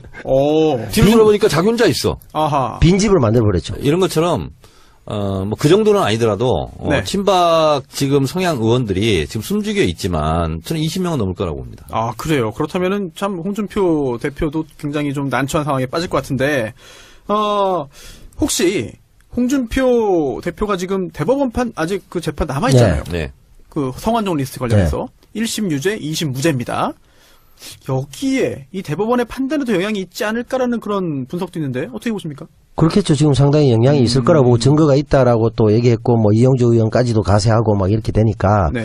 그런 면에서 보면 지금 그 3분의 2 이상의 통과되기가 쉽지 않은 상황 그리고 현실적으로는 바른정당을 당겨와야 되는데 쉽지 않고 그러다가 성안정까지 터지면 당 대표로서 지도력에 기스가 나고 심지어 자기가 잡혀가는 꿈까지 꾸지 않을까. 네. 안 되면. 아하. 그래서 자명이 오지 않는 상황이 아닐까 생각이 들어요. 참 정치인으로 이렇게 활동하는 게 참 쉽지 않은 것 같아요. 그러니까 정리하자면 이런 겁니다. 네, 정리해 주시죠. 국민의당은 최대 주주는 호남 기반 호남 지역 의원들인데 네. 안철수 대표는 거기하고 정체성을 좀 달리하는 것 같습니다. 네. 아하. 그렇게 되죠. 네. 그리고 바른정당은 유승민 대표가 실제로 대선 후보였고 간판이긴 하나 네.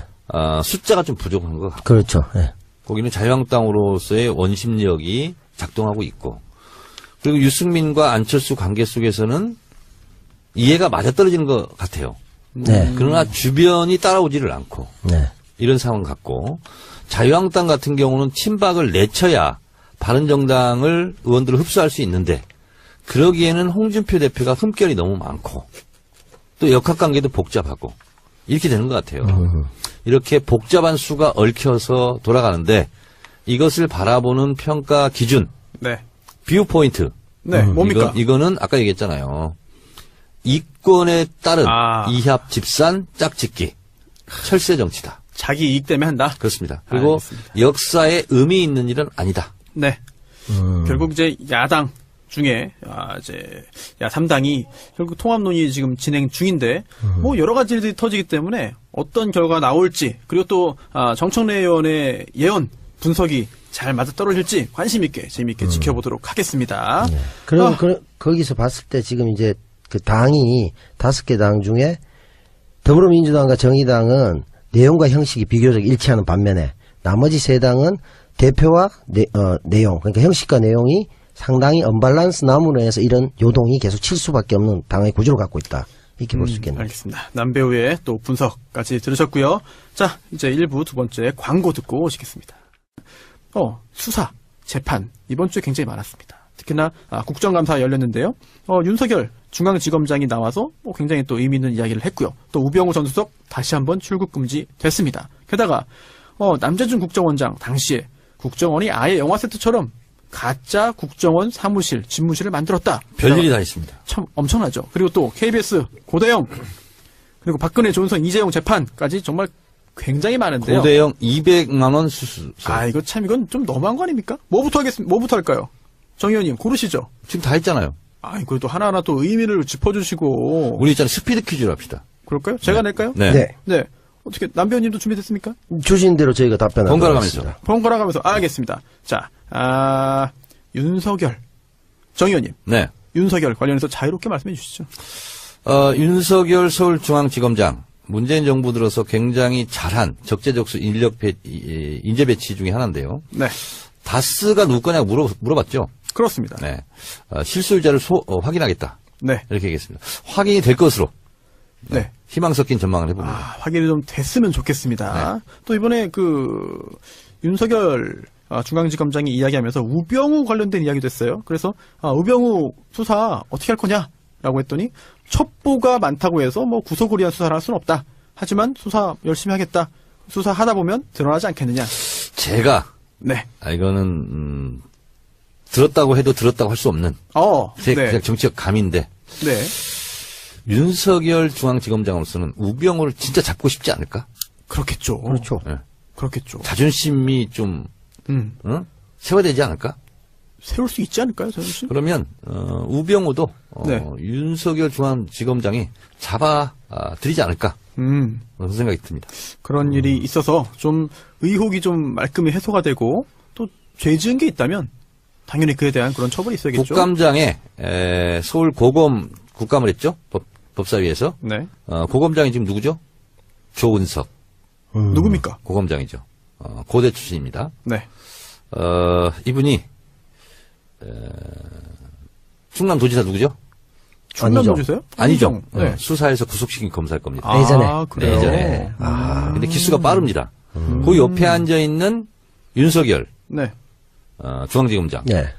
학번으로는 선배인데, 나이 선배인데, 그렇죠. 기수는 늦죠. 23기인가 그럴 거예요. 그렇습니다. 늦을 겁니다. 네. 음. 그래서 저는 그걸 보면서 묘한 그런 말로 표현하기 어려운 좀 그런 감정을 느꼈는데, 저는 우병우, 네. 남재준, 뭐 이런 사람들을, 윤석열 중앙지검장의 진두지휘로, 네. 잘 해결하지 않을까. 그런 생각이 들었습니다. 네. 돌아온 장고죠. 돌아온 장고인데 네. 윤석열 지검장이 이런 말을 했죠. 우병우라는 특정 개인을 표적으로 삼는 수사를 하지 않겠다. 네. 라는 말을 했죠. 그게 이제 오히려 더 무서운 거죠. 뒤에 갈로 열면 특정 개인을 위한 수사를 하지 않겠는데 네. 잡고 보면 특정 개인일 것이다. 오. 이런 말이라고 저는 해석합니다. 그래요. 예. 그런 결과가 나오기를 좀 기대를 해보겠습니다. 말 나온 김에 우병우 관련해서 우리 남배우님의 분석 좀 듣죠. 우병우 출국 금지가 됐습니다. 다시 한번. 네. 자, 우병우 관련해서 우병우 전 수석이 재판받으면서도 뭐 이런저런 막 인상도 쓰고 뭐 손짓도 하고 하다가 재판장에게 지적도 당했고요. 자, 앞으로 우병우 전 수석 지금 우병우 전 수석 어떤 입장일까요? 어떤 생각하고 있을까요? 지금까지는 박근혜 전 대통령을 포함해서 다 잡혀갔는데 네. 자기만 남았지 않습니까? 그렇죠. 유일하게 거의. 그렇죠. 이제 추명호라는 이제 이 고리가 어떤 결과로 이어질지가 초미의 관심사가 아니겠어요. 그러니까 그렇죠. 추명호의 입, 네. 그리고 자기의 그 실실 쪼개던 그 미소, 아하. 여기에 함수 관계를 고민하고 있지 않을까. 네. 그런 생각이 듭니다. 자, 추명호 전 국장 이야기 나왔습니다. 물론 구속영장을 청구했지만 검사가 기각이 된 상태에서 불구속 상태인데 굉장히 의미 있는 기사가 나왔습니다. 추명호 전 국장이 검찰 조사 당시에 이미 이야기를 했다. 뭐냐면 굉장히 다양한 그런 그 첩보 문건들이 작성이 됐고요. 그 중에서 우병우 전 수석으로부터 직접 전화로 지시를 받았다. 또 그에 따라서 직보를 했는데 그 중에 최순실 관련된 것만 빼고 나머지만 보고했다. 직보했다라고 말을 하고 있습니다. 자, 정 의원님. 네. 이런 추명호 전 국장의 이야기 믿을 수 있겠습니까? 지금 뭔 얘기인지 잘 모르겠어요. 딴짓 하고 있어가지고. 남 배우님. 그것만 빼고 보고했다. 네. 이 얘기잖아요. 최순실만 빼고 나머진 보고했다. 보고했다. 최순실만 안 했다. 안 했다. 네. 그러면 아직까지 그들의 거래 관계는 끝나지 않은 것이 아닐까. 아하. 예, 거래가 끝났다면 네. 다 보고했다. 네. 나 그냥 뭐 상보니까 보고를 했다. 그다음 판단은 우병우 수석이 한 건데 나보고 왜 그러냐. 네. 이렇게 나가야 되는데 네. 그 얘기를 하지 않는 것은 아직까지는 딜 관계가 있지 않느냐. 알겠습니다. 내가 어떻게 입을 띄는가에 따라 당신이 네. 썩소를 지을지 미소를 네. 지을지 네. 그건 알 수 없는 일이다. 요 정도 얘기가 아닐까. 국정원 얘기 한번 갔다가 고대영 이야기로 가보죠. 예. 정 의원님. 네. 국정원. 남재준 국정원장 당시에 뭐 위증을 교사했다든지 아니면 허위 진술을 뭐 요구했다든지 또는 가짜 사무실을 만들어 놓고 압수수색에 대비했다든지 자 어떻게 그것뿐만 보십니까? 아니라 예, 또요. NLL 대화록을 무단으로 유출한 네. 국기문란 사건도 네. 남재준 국정원장께 네. 그쵸, 그때죠. 이루어졌었죠. 네. 그래서 저희가 원세훈 시절에 국정원 댓글 사건을 저희가 국정조사할 때 그때 남재준 국정원장이었거든요. 제 파트너가 정보위 간사로서 네. 국조특위 또 간사로서 참 그때 위세가 대단했습니다. 아, 그래요. 네. 잘못한 게 있다면 이번에 벌을 받아야 네. 됩니다. 알겠습니다. 저희 그 집안에 네. 세 분의 부끄러운 인물들이 계십니다. 누굽니까? 종친 중에 네. 순위를 좀 다뤄야 되는데 이제 남경필 지사. 몇입니까? 아마 순위가 좀 약해요. 한 3위 네. 정도. 네. 2위는요? 2위와 1위가 지금 박빙입니다. 아. 국기문란으로 봤을 때는 1위가 남재준 전 국정원장이 돼야 될 것 같은데 네. 멘탈이나 지금 하는 활동상으로 봤을 때는 네. 남유진 구미시장도 만만치 않다. 그런데요. 반인 반신. 예. 네. 거기다 지금 뭐 엄청난 혈세들 한신제 뭐 이런 거 하죠. 예, 돈을 많이 네. 들여가 지금 또 기념관 뭐 등등 하고 있으니까 네. 이 투톱 남재준 남유진 네. 이 두 분이 우리 집안을 네. 멸문지화에 이를 정도로 인간들이 아닐까. 남경필은 막 인간적으로는 막 12% 정도 정이 가는 인물. 네. 그것도 제 입장에서 보면은 조카뻘이기 때문에. 남지사니까 그렇습니까? 조카뻘. 학렬이? 예. 네. 남평우 의원이 제가 아하. 갔기 때문에. 네. 정 의원님 혹시 고대영 KBS 사장. 네. 네. 이 부분 관련해서 200만 원 보도가 나왔습니다. KBS 파업의 새로운 국면으로 접어들지 않을까 생각되는데요. KBS 노조에서 네. 고대영 사장을 고발했고 네. 그리고 고발인 조사를 마친 상태죠. 네. 저는 쉽지 않을 거라고 봅니다. 쉽지 않다? 쉽지 않다는 게 어떤 거죠? 자리 보존하기가 어려울 것이다. 자리 보존하는 게 쉽지 않다. 위험하다. 네. 근데 그 KBS 사장이 단가가 200입니까? 저렴하네요. 너무 이게 좀 책정이 적게 된. 본인은 이제 부인하고 있습니다 지금. 그렇죠. 부인하고 아니, 있습니다. 시원하게 얘기해야죠. 시원하게. 150밖에 안 받았다. 이명박 정권 당시에 또 보도본부장이기도 했죠. 그 당시에도 또 세월호, 그 당시에도 이제 여러 가지 보도 관련해가지고, 네. 뭐 이제 좀 의혹의 중심에 서 있는 고대영 현 사장인데, 그래서 뭐 영전한 거 아니겠어요? 예. 그럴 가능성도 충분히 예. 있어 보이고요. MBC. 네. MBC도 이야기 들어보니까, 상당 부분 해결이 됐다라는 그런 그 입장이었고, 내부적으로도 희망에 차 있었는데, 정상적으로 단계를 하나하나 다 가려다 보니까 시간이 좀 더 걸릴 것 같다. 라는 그런 이야기가 좀 흘러나오고 있습니다. 자, 마지막으로 국정농단 재판 관련해가지고 좀 또 여러 가지 굵직굵직하고 흥미로운 그런 이야기가 있습니다. 유영하 변호사 사임했죠. 네. 네, 사임했는데 그 후에도 구치소 들어가서 변호인으로 접견을 했습니다. 이제 변호인이 되려는 자로도 하는데 법무부에서 이제 변호인으로서의 접견 또는 변호인이 되려는 자로서의 접견을 불허하기로 했습니다. 그렇게 결정하셨습니까? 네, 이게 원래 지금도 그런지 모르겠는데 몇 년 전에는 2번까지는 받았어요. 왜냐하면 뭐 수임을 하지 않아도 가서 얘기하고 상담해가지고 수임할 수가 있는 거기 때문에 한 변호사가 2번까지는 변호인이 아니어도 들어가서 만날 수 있게 해줬는데 이번 같은 경우에도 이제 편법이다라는 지적이 나오니까 받아주지 않은 것 같고요. 그럼 조윤선 관련해서 좀 얘기 좀 해볼까요? 지금 조윤선 전 장관 블랙리스트 재판 2심 재판이 진행되고 있습니다. 이제 여기에 대해서 선서를 안 했기 때문에 위증죄가 아니다 라고 하는 말을 하고 있는데, 제가 알기로는 선서를 했습니다. 시작할 때. 시작할 때 네. 했죠. 네. 한 번 시작하면, 한 번 선서하면 괜찮습니다. 그래서 이런 주장, 물론 뭐, 무죄를 주장하기 위해 모든 주장을 할 수 있겠습니다만, 약간 좀. 갑자기 오후에 불려놨을 때 안 했다는 얘기죠. 아, 예, 그렇죠. 예. 아주 궁색한 얘기죠. 좀 궁색하죠. 네. 그런 부분. 네. 그리고, 남 배우님. 네. 이재용 부회장도 지금 항소심 재판이 진행되고 있죠? 네. 네, 그렇죠. 근데 새로운 주장이라고 하긴 좀 그렇습니다만, 다시 항소심에서 이런 주장을 합니다. 박근혜 전 대통령이 직접 받은 게 없다. 그런데 이게 어떻게 단순 뇌물죄가 되냐, 단순 수뢰죄가 되느냐, 이건 제3자 뇌물수수 아니겠느냐, 또 제3자 뇌물수수죄로 볼 때는 이런 또 유죄의 요건을 충족하지 못한다라는 주장을 또 하고 있습니다. 그렇죠. 지금 이제 직접 안 받았으니까 단순 수뢰죄 아니지 않느냐, 그냥 아주 문구상으로 이렇게 얘기를 하는데, 네. 실제로 뭐 그렇게 따지자면 박근혜 전 대통령이 그 재단을 왜 만들었겠어요? 최순실 아하. 불려주기 위해서 만든 거 아니잖아요. 그냥 맡겨놓고 잘 관리해라. 네. 집사한테 줬다고 해서 본인한테 안 준 건 아니죠. 그런 면에서 보면 네.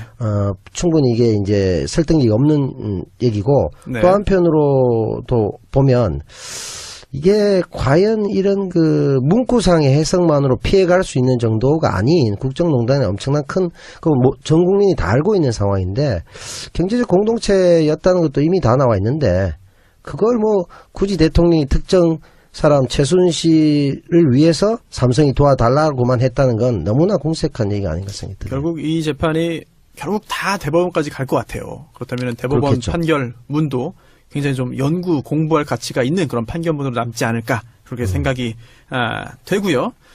뭐 손 의원님이 안 계십니다만 두 분의 또 이제 아주 알찬 그런 이야기 속도감 있게 좀 많이 들었습니다. 후반부에 네. 마치 한국 축구와 같은 네. 한 후반 25분경까지 놀다가 네. 뒤에 15분 남겨놓고 네. 죽기 살기로 축구를 한 그런 느낌이 드네요. 힘드십니까? 많은 인물이 너무 많이 지나가가지고 휙휙 네. 지나가네요. 네. 이게 사실 지난주와 이번 주 초반까지 여러 일들이 있었어요, 실제로. 네, 엄청나게 네. 많았죠. 굉장히 많은 일이 있다 보니까 저희가 또 정 의원님, 그리고 또 남태우 배우님의 여러 가지 그런 분석을 들을 수밖에 없었고요. 지금 손혜원 의원님이 도착을 했습니다. 오셨군요. 전주에서 국정감사를 마치고 아주 불이 나게 올라왔는데요. 127회는 여기서 마무리를 하죠? 네. 네, 네. 영화인의 한 사람으로서 네네. 국정원 세트장 네. 굉장히 네네. 잘 지어졌다고 하잖아요. 그렇네요. 예, 그러니까 거기 우리가 속을 만큼 가짜 세트장을 만든 거 근데 아니에요. 속을 수 있나요, 그걸? 그러니까 말은 안 되는 얘기인데, 네.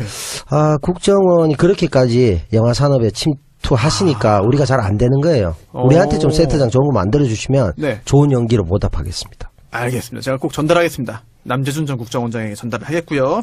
127회는 마무리하고요. 128회 정청래의 키워드 분석 뭡니까? 숙의 민주주의. 네, 숙의 민주주의. 네, 두 번째 키워드 숙의 민주주의로 찾아뵙겠고요.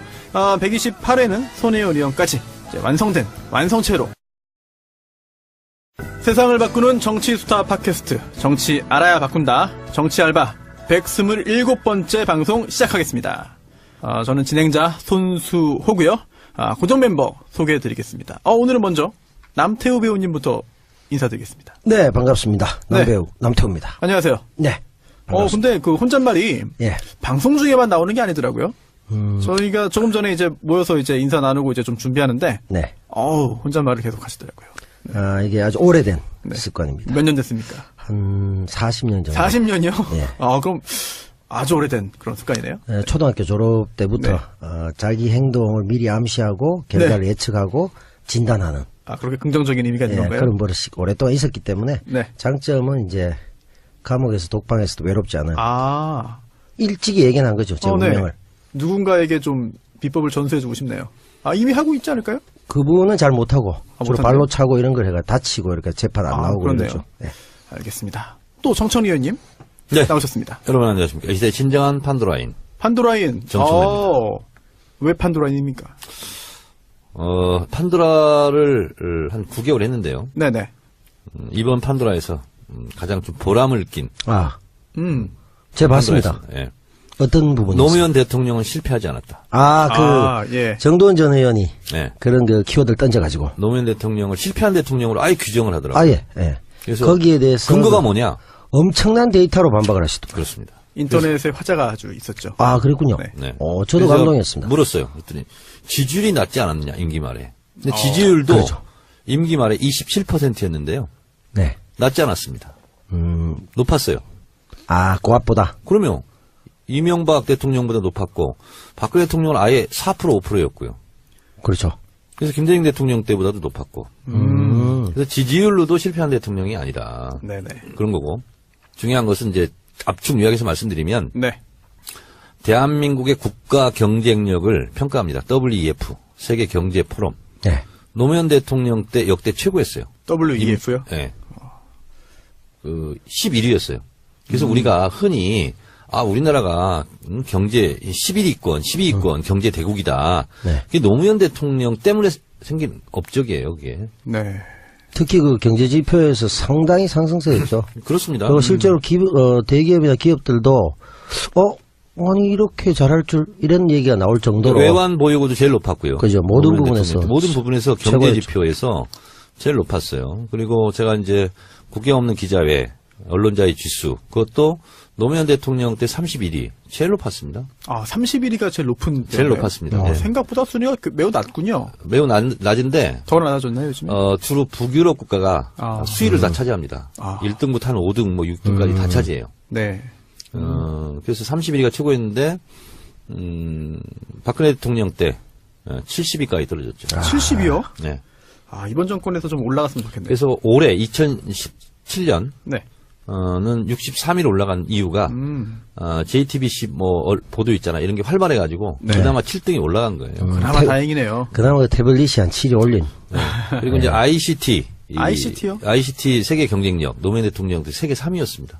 세계 3위요? 네. 그 정보화 지수나 뭐 이런 거 말이죠. 네. 정보 경쟁력. 그래서 이제 그 영국의 EIU라고 Economist Intelligence Unit. 다 외우시는 겁니까? 네. 거기서 발표했는데 ICT 세계 경쟁력이 3위였어요. 3위요? 초인류 국가였습니다. 어휴, 지금은 25위로 추락했습니다.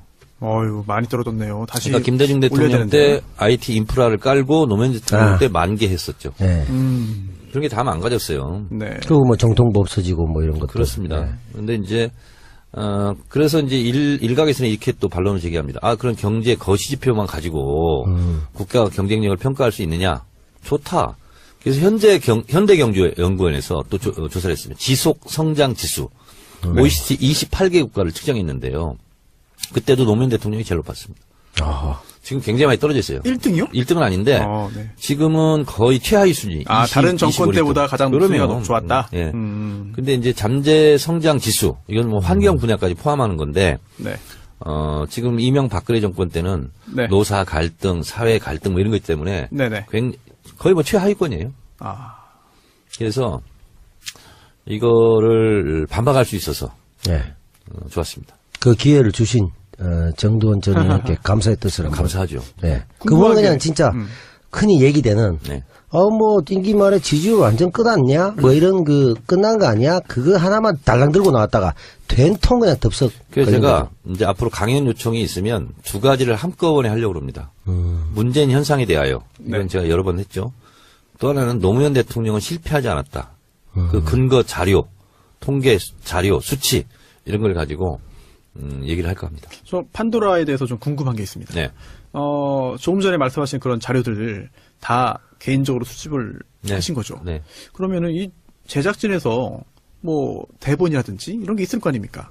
그 대본 작성할 때 질문지를 제작진이 주면 거기에 대해서 답변을 하고 그 대본이 만들어지는 건가요? 그런 방식이 아니라 네. 이번 주 정청래 판도라 주제는 뭘로 하실 겁니까? 이렇게 물어요. 네.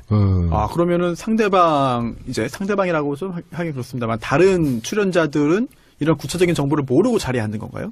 이번에는 제 판도라 부분이 아니었어요. 저는 이제 공수처를 가지고 했고. 네, 공수처였죠. 근데 이제 정두원 의원이 문재인 대통령이 선거하려면 링컨을 닮아야 된다. 네. 근데 링컨은 노무현 대통령이 제일 존경했던 사람 아니냐. 네, 거기서부터 출발했죠. 거기서부터 출발했죠. 네.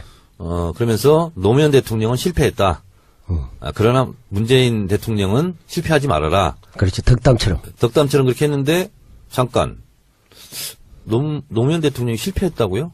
아, 인정 못합니다. 그 근거가 뭐죠? 이렇게 이제 시작된 네. 거예요. 그러면 애초에 준비된 부분이 아니었던 거네요? 그렇습니다. 오. 평소에 알고 계시던 다양한 데이터. 그렇다면 굉장히 더 흥미로워지는데요, 이게. 네. 야, 저는 좀 이 사전에 준비된 게 아닌가. 그렇다면은 왜 저렇게 정두원 의원이 저렇게 속수무책으로 당하고 있나. 근데 본인은 내가 이런 자료를 알고 있을 거라는 걸 모르는 상태에서 그렇죠. 네. 본인은 실패한 근거를 못 댄 거죠. 그 근거를 전혀 못 대고 준비했다기보다 약간 논쟁이 될 때 원래 갖고 있던 그 데이터를 제시한 거고, 링컨 대통령 그만큼 존경한다면서 상대방을 배려하고 설득했던 그 정신을 노무현 대통령이 이어받지 못하고 정적을 배제하는 방식으로 갔기 때문에 실패한 거 아니냐라면서 끼워 넣으면서 이제 쥐줄도 봐 이렇게 갔죠. 이게 이제 본류에서 이제 벗어나 있어서 이제 편집된 부분인데, 제가 녹화 아. 현장에서 한 부분이 뭐냐면, 네.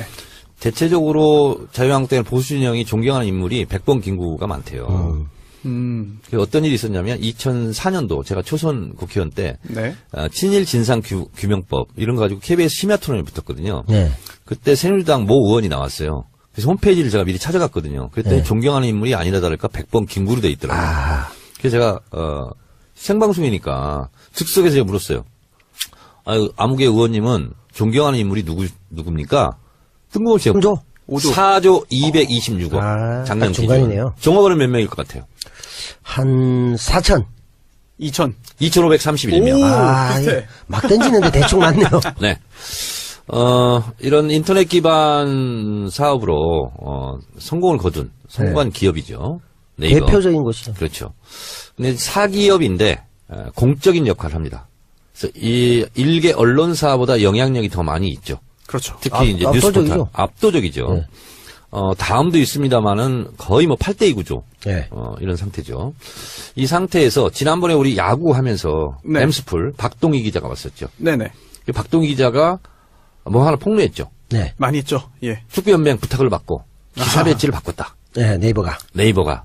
이래서 지금 국감장에서도 핫 이슈로 변했습니다. 네이버에 대한 특히 우리 진보 진영 같은 경우는 상당히 의혹의 눈초리를 많이 바라봤었습니다. 많이 섭섭해하고 있어요. 많이 섭섭해하고 있었죠. 네. 근데 드디어 그 꼬리가 이번에 잡힌 거죠. 그렇죠. 네. 단적으로. 네이버가 뉴스 편집을 이상하게 한다. 그리고 이상하게 배치한다. 실검이 떴다가 사라진다. 여러 가지 각종 의혹이 있었죠. 그래서 이번에 박동희 기자에 의해서 이것이 이제 드디어 폭로가 됐고 네이버가 사과했죠. 대표가 사과했죠. 네. 그렇죠. 근데 이런 일이 이번에 최초로 꼬리가 잡힌 게 아닙니다. 저에 의해서 잡힌 적이 있습니다. 언제요? 아, 또 그런 일이. 있었습니다. 오호. 제가 여러 가지 분야 전문가잖아요. 그 특정 분야의 전문성을 의심할 만큼 다 분야의 전문성을 그렇습니다. 갖고 계시죠. 2014년 10월에 제가 안행이 간사로서 국정감사를 하고 있었습니다. 손수 변호사 기억납니까? 네이버 밴드 카카오톡이 사찰당하고 있다. 아, 사찰. 네. 네. 그렇습니다. 그때 또 뭐 영장 관련해가지고 여러 가지 이야기가 나왔죠. 그렇습니다. 그 전 겨울에 민주노총 간부들이 경향신문사에 피신해 있었습니다. 네. 네, 그렇죠. 기억나시죠? 네, 네. 그래서 경향신문사를 압수수색한다. 정동이에요. 정동. 네. 경찰이 쳐들어왔었죠. 그 민주노총 거기 사무실이 거기 있지 않나요? 그렇습니다. 그렇죠. 압수수색한다고. 그리고 저도 그때 달려갔었어요. 정동 카톨릭 회관인가요? 그 건물이? 아닙니다. 그냥 경향신문사 경향신문사 본사. 한가요? 네, 그러죠. 근데 그때 어떤 일이 벌어졌냐면 민주노총 간부에 대해서 네이버 밴드를 사찰했다. 예를 들면 그걸 압수수색 영장을 받아서 사찰할 수 있죠. 근데 그분과 밴드를 했던 모든 사람들을 다 사찰했어요. 그리고 나서 카카오톡도 사찰하고 있다. 이것이 이제 밝혀졌어요. 네. 그리고 나서 뭐까지 밝혀졌냐면 그 관계자 부인의 사생활. 사생활이라는 것은 다른 게 아니고 병원 진료 기록. 아, 이런 것까지 다 사찰했다. 네. 그래서 한참 문제가 됐었습니다. 다음 카카오톡 사장이 국회에 와서 사과도 하고 이랬었는데 사이버 망명 사태도 그때 그렇습니다. 아, 그때 그리고 이제 텔레그램으로 나오고. 텔레그램으로 사이버 망명 사태가 벌어지고 그리고 민주노총 찾아갔다가 자기들 의도한 뜻을 못 이루고 그 커피 믹스만 들고 왔다는. 그렇습니다. 그죠? 예. 탈취 사건. 그래서 그때 제가 또 마침 뭘 제기했었냐면 이명박근혜 정권 시절에 통신 내역 조회가 너무 많다. 네. 그래서 3년간 박근혜 정권 때 했던 그 통신 내역. 네. 조회가 몇 건이나 될 것 같아요? 3년. 7,500만 건이었습니다. 전 수십만 건 그랬는데 7,500만. 건강보험공단 이런 데 500만 건. 수상 편의를 해서 그냥 싹쓸이 다 해가는 거예요. 그래서 그때 뭐가 문제가 됐었냐면 통신 제한조 물었어요. 백범 김구 선생입니다. 예. 이렇게 답변을 해요. 제가 유도를 한 거죠. 그 상태에서 제가 뭐라고 했냐면 좋습니다. 백범 김구를 존경한다고 그러니 우리가 친일 진상 규명법 이걸 하고 있으니 제가 백범 김구 선생의 친일 문제에 대해서 얘기하겠습니다. 백범 김구 선생이 조국에 돌아올 때 흉중에 273명의 살생부 명단을 가지고 들어왔습니다. 임시정부 정승학 정치부장에게 시켜서 극악한 친일을 했던 263명, 이 사람들은 죽여야 된다. 이것이 2000년 월간중앙 8월 특대호 특종 발굴로 보도되었습니다. 알고 있습니까? 모르고 있습니다. 그래서 그랬어요.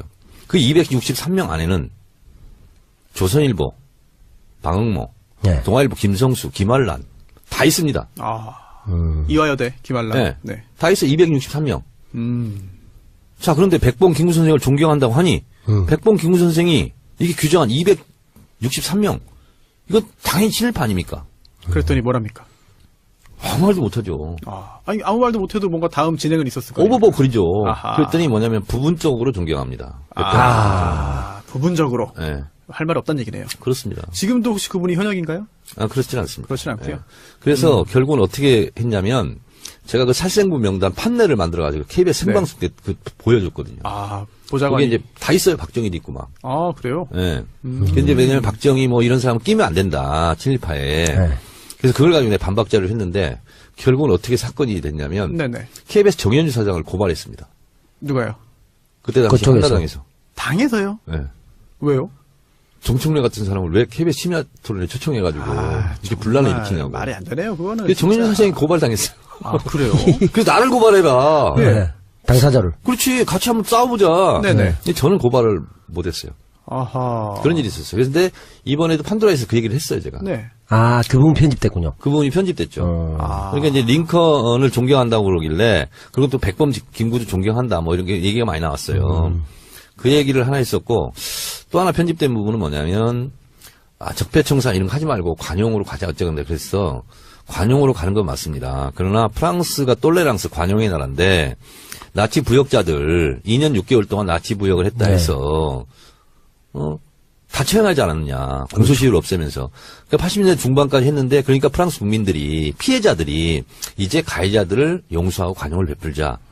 그래서 정부에서 그래도 되겠냐 묻고 프랑스 국민들이 그러자라고 해서 합의를 해서 프랑스가 똘레랑스 관용의 나라가 됐다. 근데 우리는 263명을 처형하기는커녕 그렇게 하려고 했던 백범 김구가 암살당하지 않았느냐. 우리는 친일청산을 못했다. 민족정기를 바로 세우고 적폐청산을 한 이후에 그리고 나서 관용을 베풀면 베풀 일이다.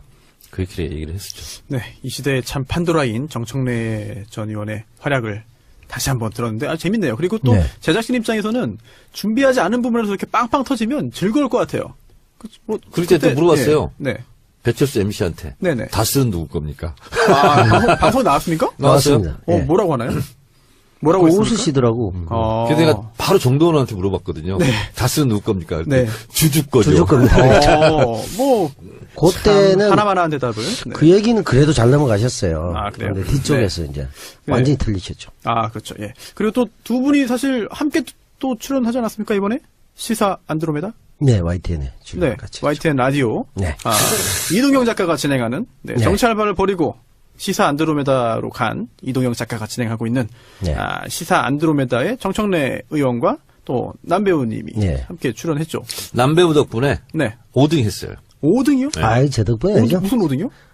5등은 자해 뭐 있잖아요. 저는 좀 5등은 자해야. 넘어갔어. 팟캐스트 순위 5등. 팟캐스트 드디어 아시네. 수임을 알려드리며 네. 시사 안드로메다는 네. 응? 사회 동포주의와 뭐 이런 거 있잖아요. 네.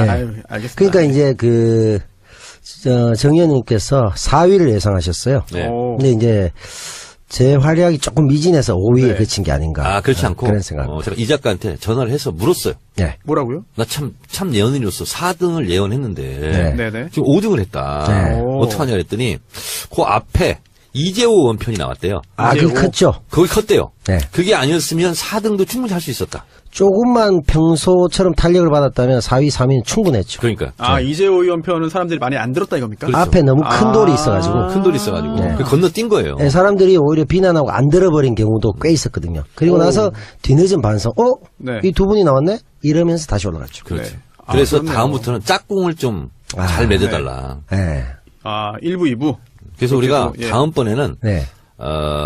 우리 남배우랑 같이 나갈 때, 네. 다음에 또 한 달에 한 번씩 나가, 그럴 수 있죠. 저 방고정으로 돼 있잖아요. 있으니까. 네. 그래서 다음 앞에 선수를 잘 보고 나가자. 누가 나오는가?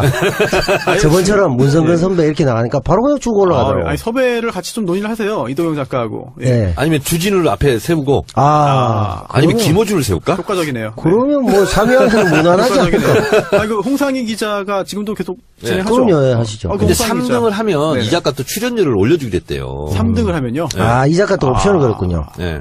그래요? 아. YTN에서 그렇게 얘기를 했대요. 그럼 3등 빨리 해야겠네요. 지금 이제 10위 안에 들어가가지고 7위 아닌가 10위 안에 들어갔죠. 들어가가지고 계속 올렸대요. 네. 네네. 아, 올렸어요, 벌써? 올렸대요. 우리는 뭐 순위 올라가도 아무 그런 우리는 얘기도 뭐 이 없는데. 작가를 위해서 봉사하는 거지. 우리는 해도 뭐 언제든지 교체할 수 있다고 비난하고 이러는데.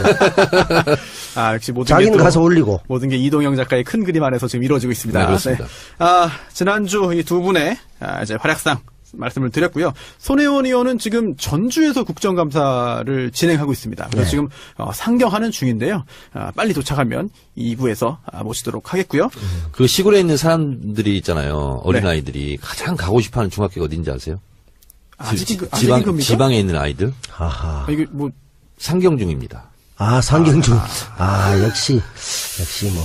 그래요. 이게 근데 네. 이게 아재 개그가 보면 그 전략적 아재 개그와 또 네. 본능적 당황하지 아재 마세요. 개그가 있거든요. 네. 당황한 게 제가 지금. 근데 정 의원님은 저는 약간 전략적 아재 개그 쪽인데 네. 전략적하고 본능적 쪽에 약간 본능 쪽에 더 가까우신 것 같아요. 옛날에 우리 친구들 있잖아요. 네. 무작정 상경중. 뭐 이런 애들이 많았어요. 그렇죠. 근데 제가 옛날에요. 진짜 감명 깊게 봤던 영화가 하나 있어요. 강수연 주연. 강수연 주연이요. 아재 바라 아재. 아재 대바라지 이것도 맞아요. 아재 개그라고 해가지고 지금 하신 겁니까? 요건 아재 하- 들어간다고? 요거는 진짜 아재 개그 중에서도 최하급이기 때문에 학급이죠. 네, 완전히 학급이죠. 떨고. 예. 네. 정청래 의원의 그 반성과 좀 심기일전을 기다리면서 광고 한번 듣고 오시죠. 네, 그러시죠.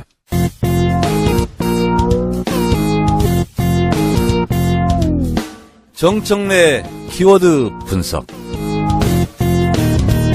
네이버 국내 1위 인터넷 포털 업체입니다. 대표자 한성숙, 설립일 1999년 6월 2일에 됐고요. 주식 상장은 2002년 10월 29일에 됐습니다. 매출액이 얼마 될 것 같아요? 매출액이요? 한 5조? 조 단위 넘을 것 같고.